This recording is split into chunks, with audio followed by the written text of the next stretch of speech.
Hey, beautiful people. Welcome back for another episode of the Moreno Show. Guys, I hope you are feeling good today. There's two quick stories that I want to share today. For one, yesterday we talked about this article by Politico titled RFK Jr. Isn't Staying in His Lane. Trump is Thrilled. To talk about how awesome this article was yesterday. If you haven't seen that video, you totally can. But if you scroll at the bottom, there's this part that talks about a poll. The writer says a recent poll put Kennedy's favorability rating 5 points underwater, though that gap is narrower than for other prominent Trump officials. Another found limited support for his agenda if it meant swallowing higher food prices. So I thought this was really interesting, and I wanted us to go ahead and unpack this a little bit further. So I went ahead and I found the poll. It's published by YouGov, and what they say about Elon Musk and Robert F. Kennedy Jr., along with everyone else as part of the administration, I thought is incredibly telling about the state of this country. So I do want us to go ahead and talk about that a bit much. And here's some of the questions that I really want us to go ahead and talk about regarding Robert F. Kennedy Jr. But there's this other thing that I think is also really surprising. President Trump today in a rally in Michigan brought up Robert F. Kennedy Jr. and Maha, and what he said was incredibly surprising, and I really want us to talk about that as well. So let's go ahead and jump right in. We are going to start here. And also, guys, if you like having conversations like this, if you think they matter, please consider liking and subscribing. It's one of the best ways you can help me out. Okay, let's go ahead and jump right in. So here is the poll. Like I said, it is by The Economist and YouGov. And here you can go ahead and see all of the data. And the question that was asked was, do you have a favorable or an unfavorable opinion of the following people? And you could see Robert F. Kennedy Jr.'s name right here at the bottom. But look at this. 16% of people have a very favorable opinion of Robert F. Kennedy Jr., 26% have somewhat favorable, totaling up to 42%. That is huge. Now, if you go ahead and I'll zoom in just a little bit, you can see that that number is the highest one of every single person here. Elon Musk, Scott Bessent, Peter Navarro, Stephen Miller, Christia Noem, like all these people have a much lower favorable rating. Robert F. Kennedy Jr., 42% is incredibly high. But hold your horses before you celebrate a little bit too early. The reason why I said that this is that all this is interesting is if you scroll a little bit here, you can see that Robert F. Kennedy Jr.'s unfavorable rating is actually really, really high. This is at 47%, right? And that means 30. That's a total of, for 35% of people view him as a very unfavorable, and 12% view him as somewhat unfavorable, totaling up to 47%. And only 12% of people don't know him. That is actually significantly low compared to all these other people. Right, look at this, at 54, 57, 59, 50, but only 12% of people don't know Robert F. Kennedy Jr. And now, as someone who was who saw his entire campaign happen from a distance, like there was a moment when Robert F. Kennedy Jr. had somewhat of a branding problem where so many people didn't actually know who he was. The name recognition just wasn't there. He had trouble getting onto mainstream networks, and it was just almost impossible to imagine so many people knowing him. So right now, that is not his problem at all. Only 12% of people don't know him. But even then, his unfavorable rating is still incredibly high. And one of my takeaways here that I think is really important is, aside from President Trump and Elon Musk, who is at 55%, Robert F. Kennedy Jr. is actually one of the more divisive figures in modern politics right now. That is incredibly surprising because I know how much Robert F. Kennedy Jr. wants to be part of this unity. That's so much of what his campaign was pushing for. And to see him now be at almost like the epicenter of divisiveness is just it's a real challenge. RFK Jr. is a highly polarizing figure right now. It's almost an even split. 42% of people like him, but 47% don't. And he has the highest unfavorable rating right after Elon Musk. That is crazy.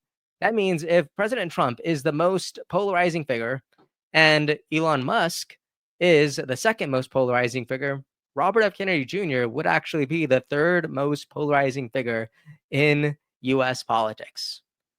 That is crazy, especially because, to me, Robert F. Kennedy Jr. is doing nothing but incredibly good things. And we saw this post yesterday as well by Remarks. PepsiCo says it's rushing to replace artificial colors with natural ingredients across all of its brands, including Doritos, Lay's, Cheetos, following RFK Jr.'s ban on dyes, right? This has over 3 million views. And guys, so many of these comments are in complete favor of this. It seems like people like these actions, but they question where it's being stemmed from. It's like if someone were to say, "Oh yeah, give me the natural food coloring," that sounds great. They'll say yes.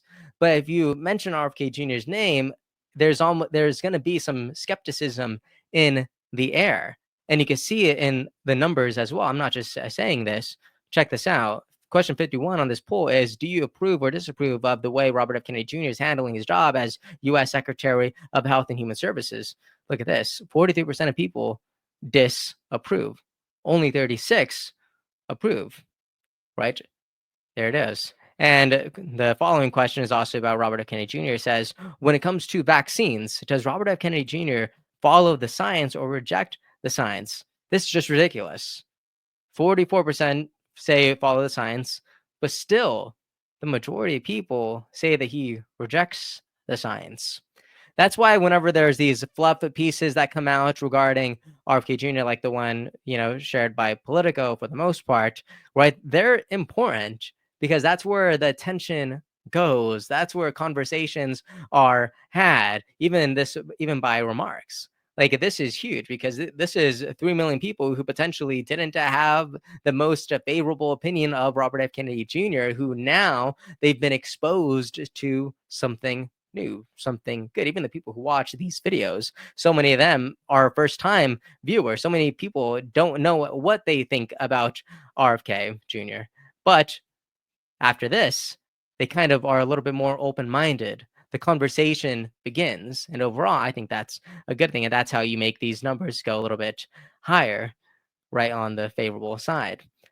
So I thought that was really interesting, and I thought it warranted us talking about it. But now on this video with President Trump over in Michigan, I first saw this by End Tribalism, and President Trump just said the kindest things about Mr. Secretary, and I just thought it was great. It's a 30-second video, but every second counts. So check this out. I established the new Presidential Commission to Make America Healthy Again, chaired by our new Secretary of Health and Human Services, Robert F. Kennedy Jr. He's doing a good job, Dr. Oz, right? He's doing a good job. And he's a little bit different, but I want to tell you, he's a great guy. He's a great guy, and he loves his country. Just last week, Bobby announced that we're banning 8 major artificial dyes from our food supply. Sounds good to me. Wow, that is so huge. Just hearing the crowd go nuts after this. These are just people who want better food. They want cleaner food. They want to know that what they're putting in their body isn't actually terrible for them. So I thought that was amazing. Anyways, guys, let me know what you thought about this conversation. I know it is a short one, but I do think this is important stuff. For me, this is actually incredibly, like, to me, this makes me want to make more content that goes to people who genuinely do not know who RFK Jr. is. Because it's like, wow, those 12% of people, maybe they need to be discovered. But also those 47 who don't have a strong opinion of him, or sorry, those 47% of people who do have a strong opinion of him and it's not favorable. Like, why? Maybe we need to start being part of this conversation in a better way. I'm just trying to see this from a lens that shifts to this from a problem to being an opportunity. So that's all I'm trying to do. Anyways, let me know what you think about this conversation in the comment section. And also, guys, real quick, if you haven't yet, go ahead and check out the new newsletter. Check out Adams. This was the last published from yesterday. A new one's going to come out tomorrow. I'm really excited about it. And let me know what you think about it. www.adams.news. Share your opinion. Give me your feedback over there. And I will see you all next time. Stay safe out there, stay sweet, and make sure to like and subscribe. Episode's over already? Geez, that was fast. Well, they say beautiful things do not last forever, but feel free to watch and listen to another one of these episodes if you're interested in those conversations as well. Also, this next part is huge. Make sure to obliterate that like and subscribe button and turn on the notification bell so you never skip a beat. I also have a newsletter where we dive into the news, politics, and ideas that shape our future. If you're interested in signing up, I'd really appreciate that. Anyways, that's the end of this episode. Thank you so much for watching and listening, and I'll see you next time.